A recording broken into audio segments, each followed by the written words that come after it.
বিহারের সঙ্গে যোগ নেই রাজ্যের ভোটের। বিহারের জয়ের উপর রাজ্যের ভোট নির্ভর করে না।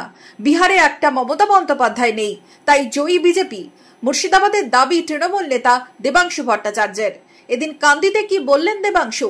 20-তে ওরা বিহারে জিতেছিল, তারপর 21-এ বাংলায় হেরেছে।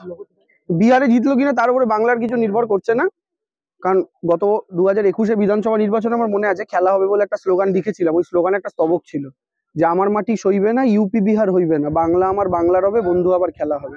তো বাংলাটা উত্তরপ্রদেশও নয়, বাংলাটা বিহারও নয়। আর উত্তরপ্রদেশ বিহারে একটা মমতা বন্দ্যোপাধ্যায় নেই, এখানে একটা মমতা বন্দ্যোপাধ্যায় আছে।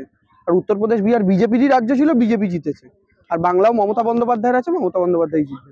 এদিন বিহার নির্বাচন নিয়ে এসআইআর কেও দায়ী করেছেন দেবাংশু, দোষ দিয়েছেন বিজেপিকেও।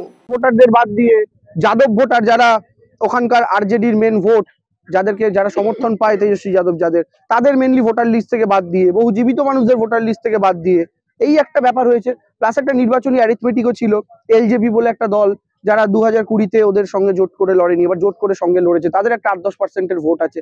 তার উপরে গোটা বছর মানুষের পাশে না দাঁড়িয়ে ঠিক ভোটের 1 মাস আগে মহিলাদের অ্যাকাউন্টে 10,000 টাকা করে পৌঁছে দিয়েছে, এককালীন টাকা।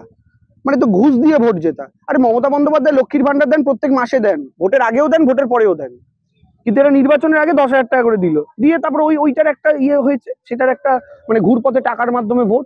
তো ঘুরপথে টাকা, তারপরে এসআইআর, তার উপরে হচ্ছে বিরোধীদেরকে ভাঙানো, অন্য রাজনৈতিক দলের নেতৃত্বকে ভাঙানো, এই সবকিছু করে একটা জয়। Bureau report, Madhyabanga news.